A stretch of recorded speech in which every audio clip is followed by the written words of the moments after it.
Halo Sobat YouTube, selamat datang di channel Praktisi Forex ya teman-teman. Nah, pada kesempatan kali ini teman-teman, saya mau menjawab banyak sekali pertanyaan teman-teman semuanya tentang broker XM. Kurang lebih ya pertanyaan-pertanyaan yang masuk dalam 1 hingga 2 bulan terakhir ya teman-teman. Ini banyak sekali yang tanya tentang broker XM seperti itu.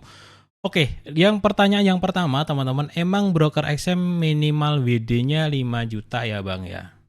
500.000 udah ada yang jawab deh. Iya, untuk WD dan deposit di broker XM itu minimal adalah, nih tak kasih tahu ya. Untuk lokal bank transfer itu adalah 500.000, bukan 5 juta, mungkin salah kali ya.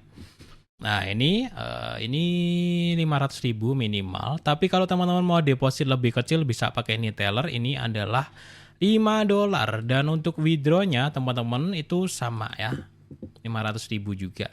Kemarin untuk masalah withdraw ini saya belum depo lagi ya, saya nanti mau depo lagi akhir Januari. Ini saya buat video masih 7 Januari ya teman-teman ya. Saya mau masuk lagi dengan akun yang kemarin saya withdraw semuanya.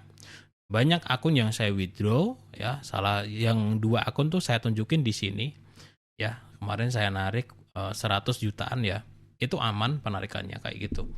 Oke ya, jawab ya pertama ya, masalah depo itu ada di 500.000. Oke, sudah dijawab.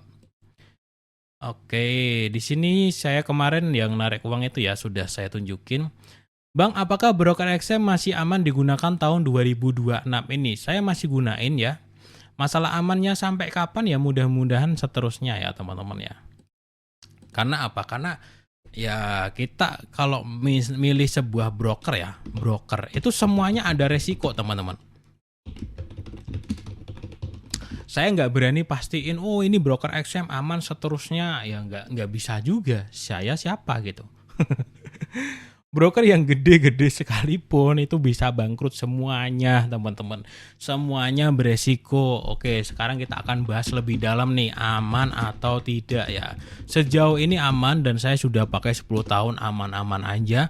Tapi saya di sini mau katakan ke teman-teman tentang fakta dari dunia trading. Semua broker itu semuanya beresiko. Mau itu broker dalam atau broker luar sama. Ya, banyak kasus bahkan broker dalam yang bangkrut, apakah uang mereka kembali? Enggak juga. Jadi sama aja, semua broker itu beresiko. Makanya kita harus sadar, kita aware dari awal, uang kita jangan semuanya di broker. Saya teman-teman di broker itu cuma 20% di trading keuangan saya, karena uang saya masih sedikit ya. 20% itu di trading forex ya, yang 80% ini saya bagi, ada yang di saham ya, kemudian ada yang di reksadana, itu yang dana darurat itu di reksadana, dana yang siap pakai yang nggak pernah rugi ya, kemudian ada di BTC sekarang tuh. Kalau dulu saya masih beli-beli koin micin dan lain sebagainya, sekarang udah enggak. Ya, 80% di sini teman-teman. Kayak gitu. Ya, reksadana ini yang saya cuil-cuilin, kalau ada perlu saya top up lagi, saya cuilin lagi. Kalau saham sama BTC itu saya tambahin terus setiap bulannya. Kayak gitu. Nah, 20% di trading ini untuk kehidupan dan juga untuk nanti hasilnya masuk ke sini-sini juga. Masuk ke sini sama ke sini. Jadi tips dari saya teman-teman, jangan all in ya, jangan all in di satu bidang. Jangan fanatik di satu bidang. Contoh, ada orang yang fanatik di kripto, kemudian semuanya asetnya di kripto. Ya kalau industrinya selamat gitu. Kalau industrinya hancur ya gimana gitu. Masih untung ya. Kalau BTC saya hancur ya, saya masih ada di sini, masih ada dana daruratnya di sini gitu. Jadi aman teman-teman ya. Jadi jangan all in ya. Broker itu semuanya beresiko. Seaman apapun gitu. Cuman kalau XM sejauh ini aman kok gitu ya. Oke, Kak, ada copy trade di XM ada copy trade ya, cuman saya nggak pakai copy trade. Saya itu pernah trauma dulu awal-awal pakai copy trade. MC kasihan ya, padahal itu dulu followernya udah lumayan banyak ya.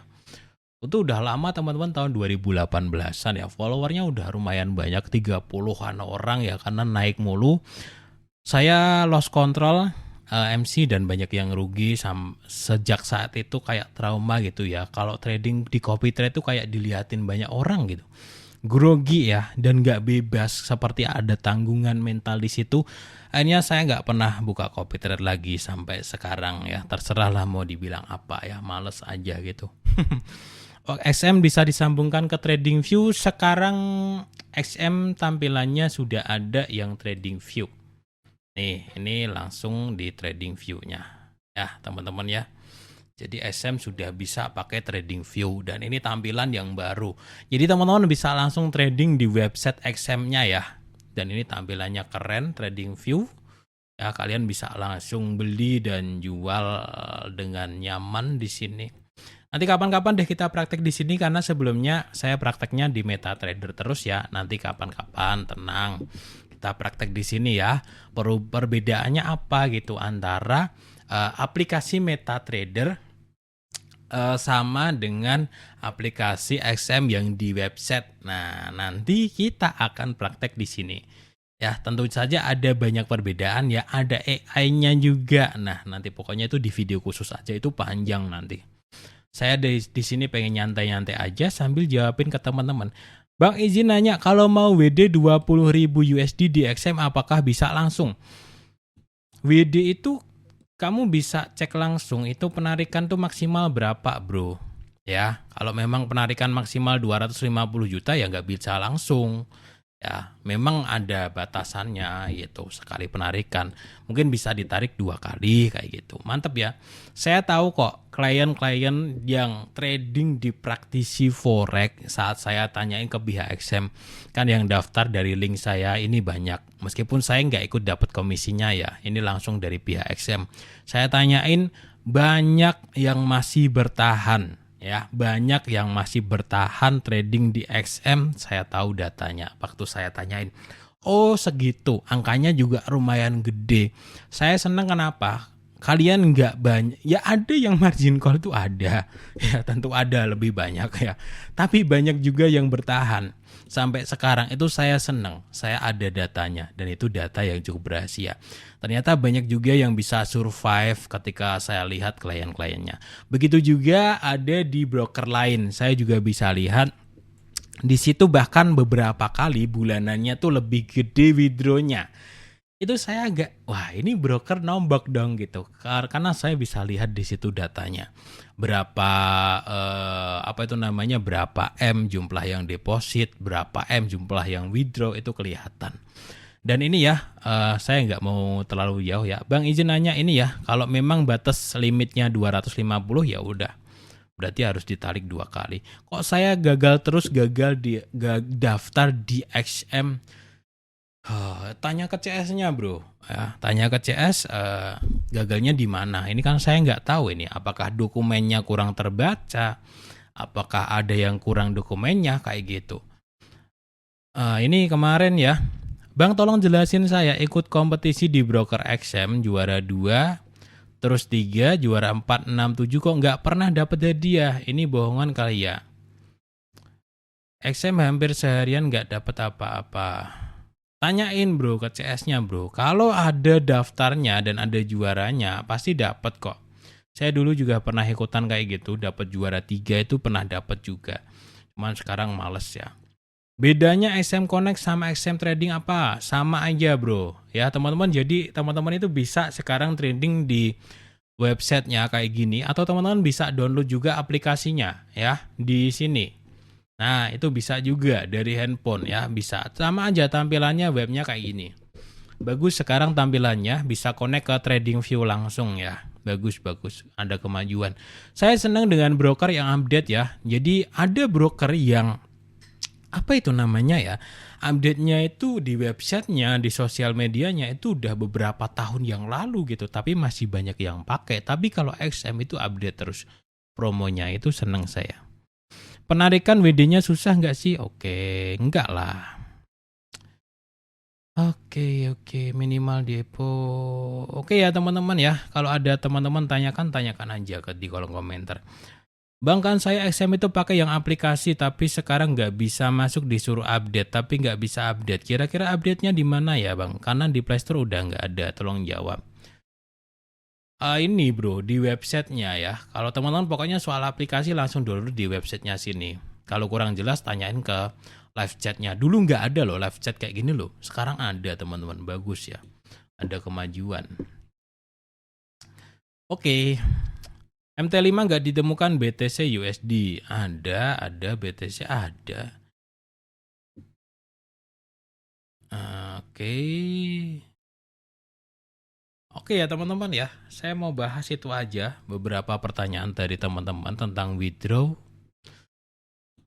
Ini sudah berapa menit ya? Udah 10 menit.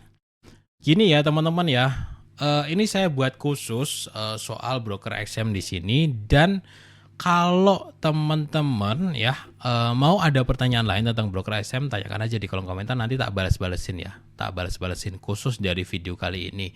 Intinya yang mau daftar silahkan, yang enggak juga silahkan. Saya juga nggak pernah maksa kalian pakai broker XM.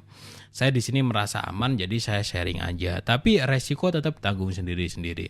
Karena sekali lagi ya, tips dari saya, semua broker punya resiko yang sama. Jadi nggak ada satu broker pun yang dijamin sampai kiamat masih ada, itu belum tentu ya teman-teman ya. Tetap ada resikonya, tetap ada bisa kolaps, bisa habis ya, tetap ada teman-teman. Jadi tips dari saya adalah jangan teman-teman apa itu namanya ya, jangan taruh di satu tempat doang, di trading semuanya, jangan teman-teman. Gitu ya. Pertanyaan lain coba deh. Aplikasi tentang aplikasi bisa ya teman-teman. Akun lama nggak ditradingin dihapus nggak bang? Kalau ada saldonya nggak bakalan dihapus ya. Kalau nggak ada saldo, kalau nggak ada saldonya ada kemungkinan dihapus. Kayak gitu. Nggak bisa entry, biasanya tuh banyak ya dari teman-teman yang tanya nggak bisa entry itu ini ya, biasanya tradingnya di Sabtu dan Minggu. Mas mau tanya broker XM itu apa sudah mendapatkan izin Bapeti? Nggak ada Bapetinya ya XM tuh. XM itu regulasinya dari luar negeri. Nih ya teman-teman ya, XM diregulasi dari FSC, kemudian FSA, FSC sama CAISEC. Nah, teman-teman ya, jadi regulasinya dari beberapa negara di luar negeri. Bapetinya luar negeri kayak gitu ya teman-teman ya. Nah, yang bicara masalah Bapeti atau di luar Bapeti ya itu hak masing-masing. Kalian mau pakai broker yang ada Bapeti silakan, yang nggak pakai Bapeti juga silakan. Itu haknya masing-masing ya teman-teman ya. Kalau bicara masalah scam, kemudian sebenarnya broker Indonesia yang scam apakah uangnya juga pada balik? Setahu saya sih enggak juga. Ya udah gitu, scam ya scam aja, paling kasus ya hilang, tahu-tahu hilang gitu doang kan. Itu kan teman-teman, kemarin aja yang kasus tentang investasi yang udah OJK dan lain sebagainya, kemudian rugi dan lain sebagainya, itu yang baru-baru ya kasus itu teman-teman bisa cari deh. Itu apakah dana nasabahnya sudah pada balik? Belum juga. Jadi makanya tadi teman-teman, mau itu Bapeti atau luar negeri, broker semua beresiko. Ya, broker dalam, broker luar kayak gitu. Makanya kita harus persiapan dari awal. Kita harus sadar lah dari awal bahwa memang dalam dunia ini ya, dunia trading ini tidak ada yang benar-benar kuat sampai akhir, itu nggak ada gitu ya. Makanya kita harus pecah-pecah ya, termasuk di reksadana aja ya, reksadana aja bisa rugi, kemudian kantornya nggak bisa bayar, akhirnya kukut ya, akhirnya bangkrut. Apakah ada teman-teman, reksadana tuh ada yang seperti itu, apalagi yang trading forex yang sangat beresiko gitu. Jadi dipecah-pecah aja, ada yang di saham, ada yang di reksadana, ada yang di bitcoin, ada yang di trading, kemudian ada yang di emas nih ya, kurang satu saya ada di emas juga. Gitu teman-teman solusinya tuh. Buat apa? Buat jaga-jaga apabila suatu saat ada salah satu yang jatuh kayak gitu ya. Kita nggak pernah tahu loh teman-teman kayak gitu ya. Oke ya, sampai di sini jelas ya teman-teman, bicara masalah aman atau tidak, saya tidak bisa menjamin semuanya ya. Tapi kalau bicara masalah history, is okay ya 10 tahun ya, dan saya withdraw kemarin terakhir aman-aman aja, masih lancar-lancar aja kayak gitu ya. Saya akan update ke depannya kalau ada apa-apa, tapi mudah-mudahan tetap aman kayak gini. Saya yakin kok broker yang masih up to date tuh masih harapannya masih panjang kayak gitu. Beda dengan broker yang sosial medianya udah nggak aktif. Ini yang tampilan ini baru loh teman-teman. Trading dengan tampilan kayak gini baru loh di broker XM. Artinya ada pembaruan-pembaruan. Dulu nggak bisa sinkron dengan TradingView, sekarang bisa. Dulu nggak ada akun Ultralo, sekarang ada. Dulu nggak ada CopyTrade, sekarang ada. Artinya ini broker cukup cukup update lah kayak gitu. Oke, nanti kalau kepanjangan nggak didengerin juga, sampai di sini dulu ya teman-teman ya.